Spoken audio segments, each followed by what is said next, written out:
बच्चों इसमें देखेंगे बातचीत के लिए आप आपने अपने आसपास घर और विद्यालय में कौन-कौन से जीव-जंतु देखते हैं?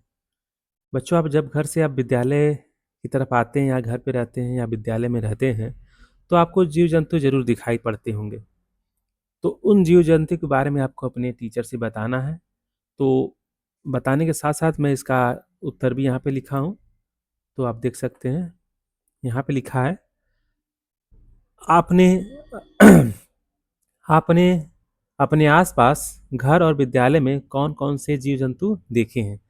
तो बताएँगे अपनी भाषा में, हम अपने आसपास कुत्ते, बिल्लियाँ, गाय, भैंस, बंदर, खरगोश, मछली, मक्खियाँ, तितलियाँ, मधुमक्खियाँ, छिपकली, साँप, कछुए, पक्षी, कौवा, कबूतर, तोता, चिड़िया आदि जीव-जंतु देखते हैं। ठीक है बच्चों? ऐसे अपनी भाषा में टीचर को बता देंगे। आपने सबसे छोटा कौन-सा कीट देखा है और कहाँ देखा है? तो बच्चों आप इसका उत्तर हो जाएगा, यहाँ पे देख सकते हैं। आपने सबसे छोटा कौन-सा कीट देखा और कहाँ देखा है? अपनी भाषा में बोलेंगे, मैंने सबसे छोटा कीट मक्खी देखा है। ठीक है बच्चों? अब तीसरा आएगा, आपने चींटी के अतिरिक्त और कौन-कौन से श्रम करने वाले जीव देखे हैं? यहाँ पे उत्तर लिखा है, मैंने सबसे छोटा यहाँ पे लिखा है, आपने चींटी के अतिरिक्त और कौन-कौन से श्रम करने वाले जीव देखे हैं? यहाँ पे बड़ी की मात्रा लग होनी चाहिए, छोटी की मात्रा लग गई है। मैंने चींटी के अतिरिक्त मधुमक्खियाँ, दीमक, तितलियाँ, मक्खियाँ, पक्षी आदि को भी श्रम करते हुए देखा है। ठीक है? जैसे चींटी श्रम करती है उसी तरह मधुमक्खियाँ भी श्रम करती हैं, दीमक भी श्रम करता है, तितलियाँ भी करती है। मक्खियाँ और पक्षियाँ आदि को श्रम करते हुए हमने देखा है। चौथा है, नन्ही चींटी के बारे में आपका कोई अनुभव बताइए। ठीक है बच्चों? तो इसका उत्तर लिखा है, नन्ही चींटी के बारे में आप अपना कोई अनुभव बताइए। इसका उत्तर यहाँ पे है, एक बार एक बार मैंने एक नन्ही चींटी को भारी दाना उठाकर अपने घर ले जाते हुए देखा। दाना चींटी के आकार से कई गुना बड़ा था। चींटी बार बार गिरती और उठती लेकिन हार नहीं मानी। आखिरकार वह दाना अपने घर तक ले गई। उसकी लगन और मेहनत देखकर मैं बहुत प्रभावित हुआ। ठीक है बच्चों, जो चींटी होती है अपने से कई गुने बड़े दानों को भी उठा ले जाती है। भले से वो कई बार गिरा देती है लेकिन वो हिम्मत नहीं हारती है। और कविता से आगे, नीचे कुछ वस्तुओं के चित्र बने हैं, बताइए चींटियाँ किसे खाना चाहेगी, उस पर स्माइली का चित्र बनाइए। लड्डू चींटी को पसंद है क्योंकि ये मीठा है, तो इस पर क्या हो जाएगा, स्माइली का चित्र बना देंगे।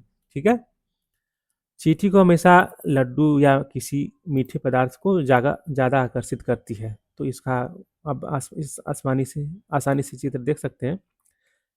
चींटियाँ जो है लड्डू खाना पसंद करती है, तो इसके ऊपर गोला बना देंगे या स्माइली बना देंगे। चीनी खाना पसंद करती है, यहाँ पे भी देख सकते हैं।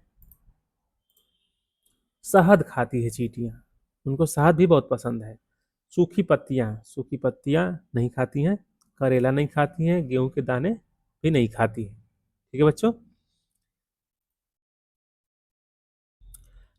निम्नलिखित पंक्तियों को पूरा कीजिए। घर को यहाँ पे पूरा करना है, घर को खूब सजाती चींटी, यहाँ पे लिख देंगे। यहाँ पे लिखा है, घर को खूब सजाती चींटी। अब यहाँ पे पर्वत पर लिखा है तो लिखेंगे पर्वत पर चढ़ जाती चींटी। यहाँ पे लिखा है पर्वत पर चढ़ जाती चींटी। दाना चुनकर लाती चींटी। ठीक है बच्चों, यहाँ पे भी लिखा है दाना चुनकर लाती, यहाँ लती लिखा है, लाती चींटी होना चाहिए। और यहाँ श्रम का राग सुनाती चींटी, यहाँ पे श्रम का राग सुनाती चींटी। ठीक है बच्चों, अगले पेज पे आते हैं। क्रमांक 3 है, कविता के अनुसार चींटी हमको क्या क्या करना सिखाती है, लिखकर बताइए। ये 4 बॉक्स दिया गया है जिसमें चींटियां रहती हैं, तो इसी को भरना है। तो यहाँ पे हम भर सकते हैं, कविता के अनुसार चींटी को हमने क्या-क्या सीखना क्या-क्या करना सिखाती है, लिखकर बताइए।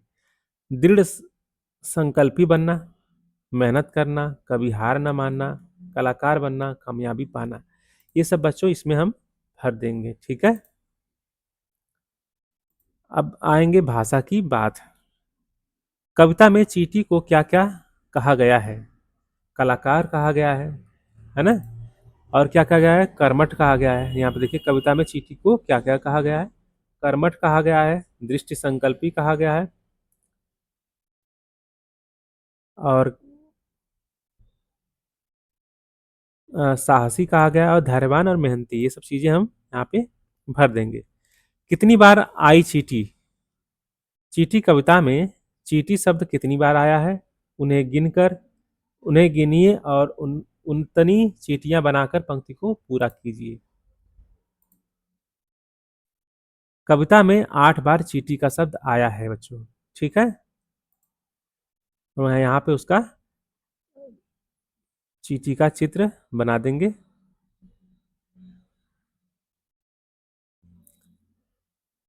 अब आइए चींटी कविता को आगे बढ़ाते हैं। चींटी का दाना दिखे जाए उसे लेने जाती चींटी। इसको पूरा करने के लिए हम यहाँ पे लिखेंगे, चींटी का दाना दिख जाए उनको लेने जाती चींटी, है कितनी ही छोटी चींटी पर हिम्मत उसकी बड़ी। नन्हे पैरों से चलती है, भारी दाना उठाती है, रास्ते में कई मुश्किलें पर चींटी हार नहीं मानती है। पत्थरों को पार करती है, चढ़ाई उतरती है, आखिरकार अपने घर पहुंचती है और दाना रखती है। ठीक है, इस पंक्ति को पूरा कर दिया गया है। अब आते हैं बच्चों शब्दों की तुकबंदी में। दाना है यहाँ पे, उसके बाद लिख दिया गया है गाना, धूप। धूप का तुकबंदी क्या हो जाएगा? यहाँ पे लिखा गया है बच्चों, धूप का तुकबंदी हो जाएगा लूप। ठीक है, कड़ी का क्या हो जाएगा? पड़ी भी हो सकता है, यहाँ पे लिखा है घड़ी भी हो सकता है। ठीक है, राग क्या हो जाएगा? राग का हो जाएगा बच्चों यहाँ पे नाग। ठीक है, धूप का हो जाएगा लूप, कड़ी का हो जाएगा घड़ी, राग का हो जाएगा, राग का क्या हो जाएगा बच्चों? यहाँ पे लिखा है नाग। नाग देखिए, सांप को ही नाग बोलते हैं। चींटी से भेंट। आपके घर के कई कोनों में चींटी आती जाती हैं। एक दिन वह आपको रोककर आपसे कुछ कहती है। आपके और उसके बीच क्या क्या बातें हुई होंगी, लिखिए। आप हो जाएंगे, नमस्ते चींटी, आप अकेली आई हैं? तो यहाँ पे चींटी क्या बोलेगी, इसको मैं यहाँ भर दिया हूँ। नमस्ते अकेली, मैं नमस्ते अकेली, मैं तो हमेशा ही रहती हूँ, मेरे पास परिवार नहीं होता है। और यहाँ पे फिर आप लिखा गया है, तो यहाँ पे फिर आप लिखेंगे, आप कैसे हैं? आप तो हमेशा झुंड में दिखाई देते हैं। तो चींटी कहती है, वो झुंड मेरा परिवार नहीं होता, वे मेरे साथी होते हैं जिनके साथ मैं काम करती हूँ। आप बोलेंगे, आप क्या काम करती हैं? चींटी बोलेगी, हम खाना खोजते हैं, घर लाते हैं और फिर रानी चींटी और बच्चों को खिलाते हैं। ठीक है बच्चों, चींटियों में एक रानी चींटी होती है जो उस सभी चींटियों की मालकिन होती है। फिर आप पूछेंगे, आप इतनी छोटी हैं लेकिन आप इतना बड़ा काम करती हैं? चींटी कहती है, हाँ हम छोटे हैं लेकिन हम मेहनती हैं, हमें पता है कि हमें क्या करना है। आप पूछेंगे, आप मेरे घर में क्यों आती हैं? चींटी कहेगी, आपके घर में खाने की चीजें होती हैं जो हमें बहुत पसंद होती है। आप बोलेंगे, मैं आपको खाने पीने की चीजें दूंगा लेकिन आप मेरे घर में गंदगी नहीं करेंगी। चींटी कहेगी, हाँ हम कोशिश करेंगे। तो आप कहेंगे, धन्यवाद चींटी।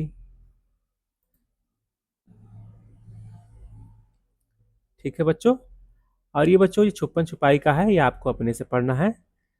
चींटी और हाथी की छुपन छुपाई को, है ना? चींटी और हाथी की छुपन छुपाई खेल रहे हैं। चींटी को एकदम पता चल जाता है कि हाथी कहाँ छुपा है, हाथी का शरीर बड़ा है ना।